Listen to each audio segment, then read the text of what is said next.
Hi guys and girls, my name is Matt Lane and I'm one of the managers at Team Pallatrax, and this little assistant is my eldest son Patrick, who's also a team member. As you can probably see, we're not in the glorious surroundings of a studio, we're actually in my own home. Not an official film, just thought I'd take the opportunity to show you guys a couple of products that I like using, and also take the opportunity to show Patrick a few things and see if we can help teach him a little bit.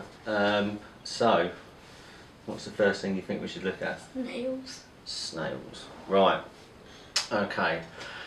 One of the product ranges that Pallatrax does is the Hydra range, which is consists of black snails, brown snails, water mussels, and the small snails.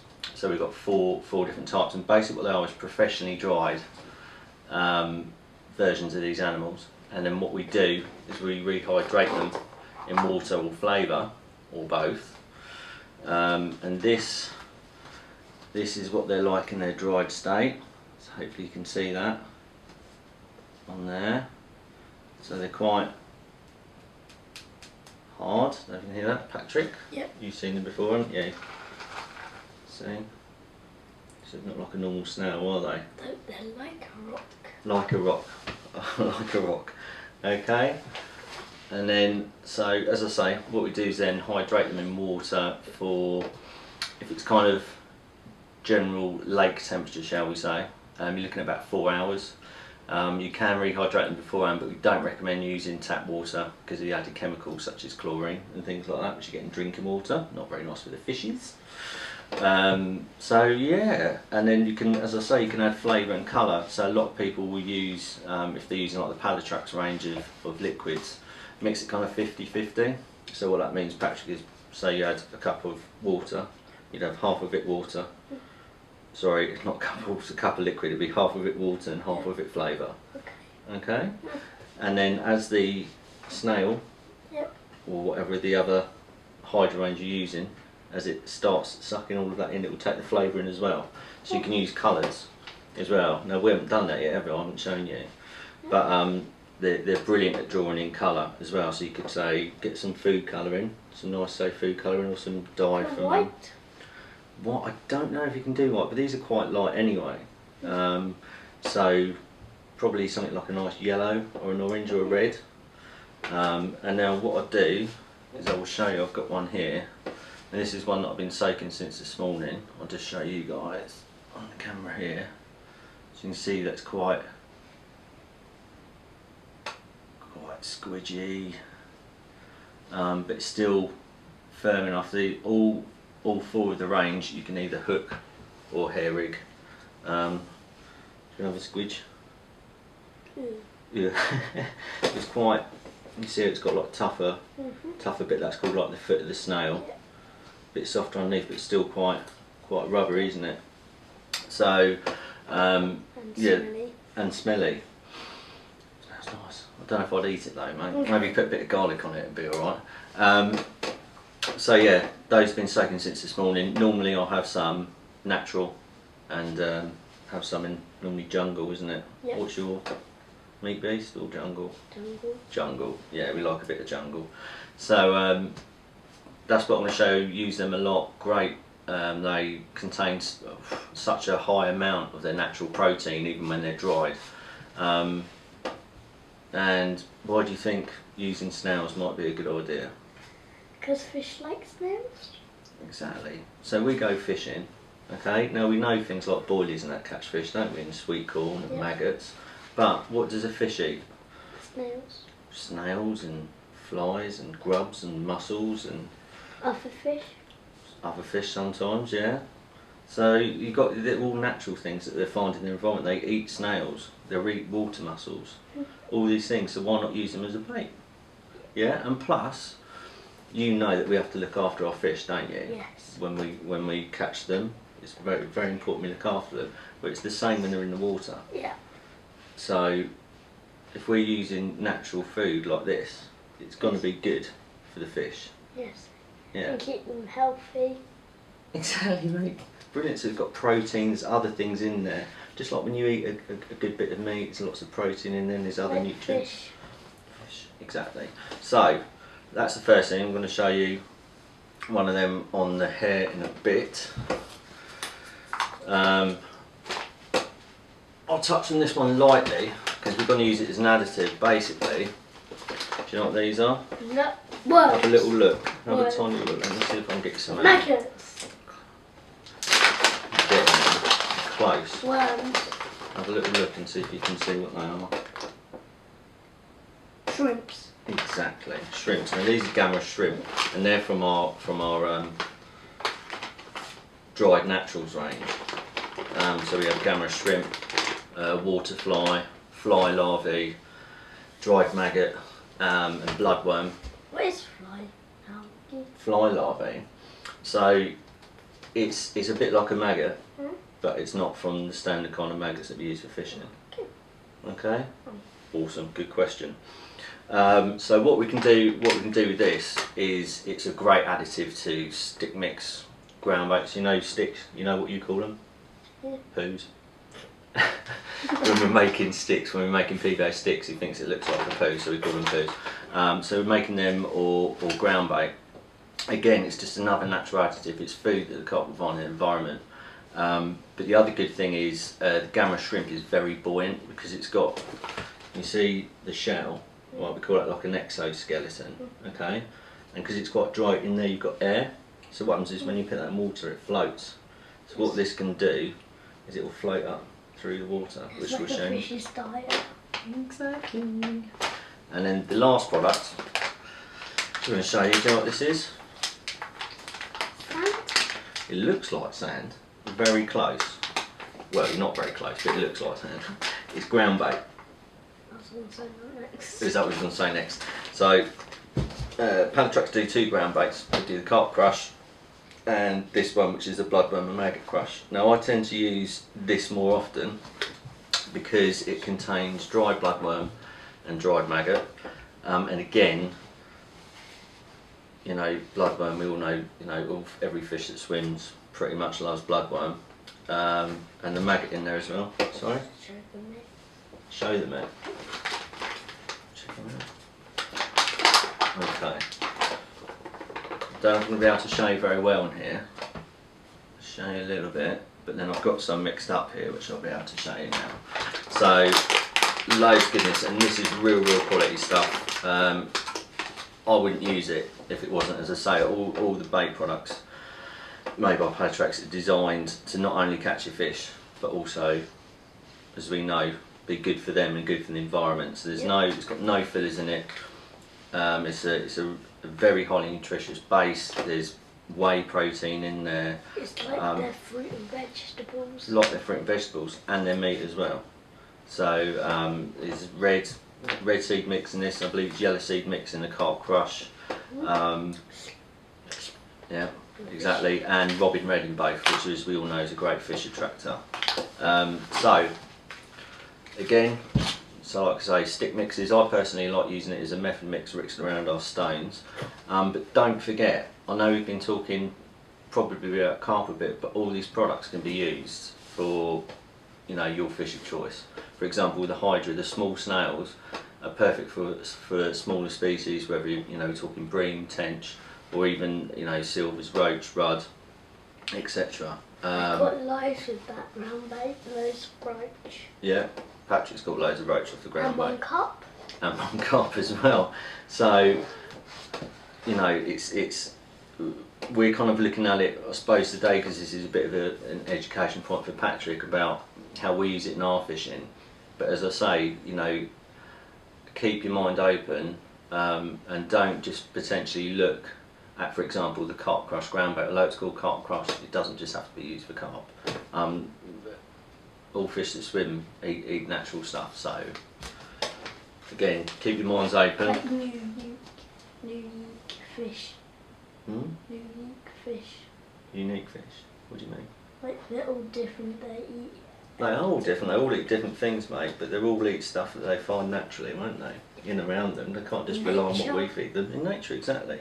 So, what I've done So this is some of the bloodworm and maggot crush.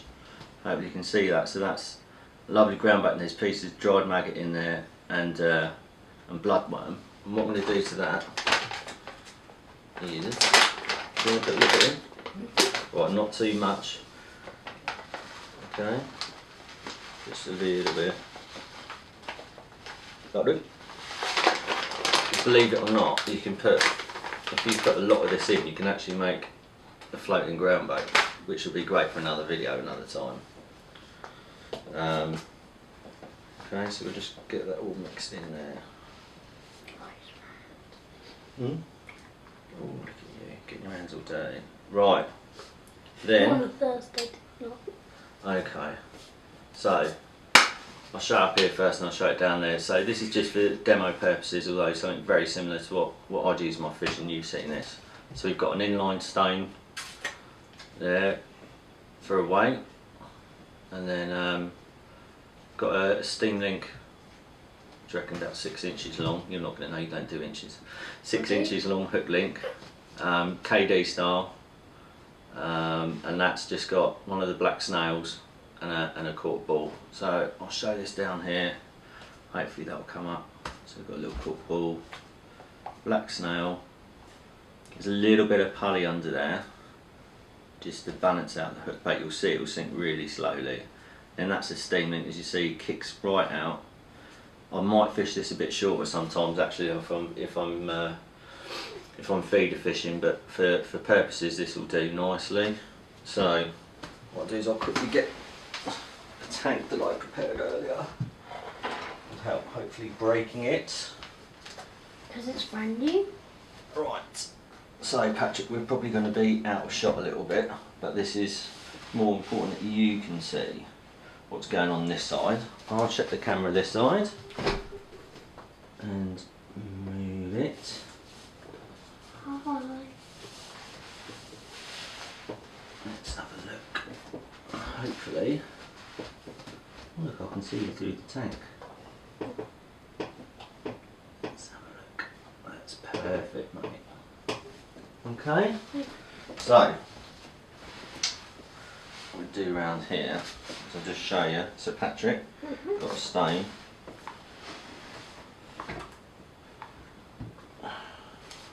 Probably should have got a bigger pot, but there was me trying to be stingy, not using up too much of my ground bait. I think Mummy might have a go about the tablecloth. Shh, don't tell. Right, okay, so we're going to mould that. Basically, with the ground bait, when you're doing it for a method mix, you want to be able to do it to the consistencies. When you squeeze it really hard, it just stays bound together. We might float away. Well, what happens is, yeah, if you don't, when you go to cast it out. Like if it was in space. No, but you think if you go to cast it out and go whoosh, if it's not on there properly, what's going to happen? It's going to Fall off. And float away in the sea like space. Okay, so what we'll do is we'll lower this in. I'll lower it. Like, careful, mate. Just because it's the hook on there and I don't, yeah. Oh, I didn't know it goes like that. Okay.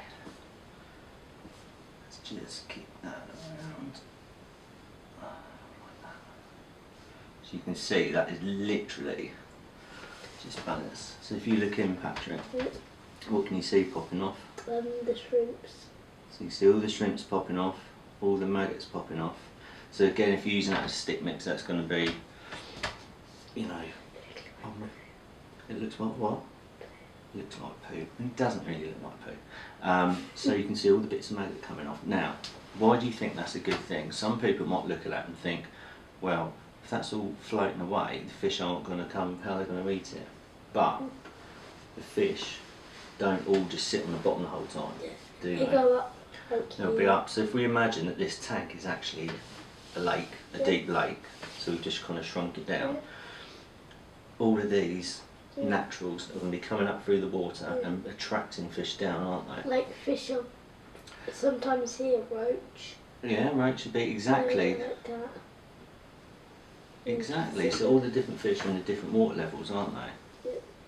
So you can see, I don't think we've got a fish to come and eat it, mate, to be honest. So as I say, if you've got fish on the bottom, they're going to be seeing this.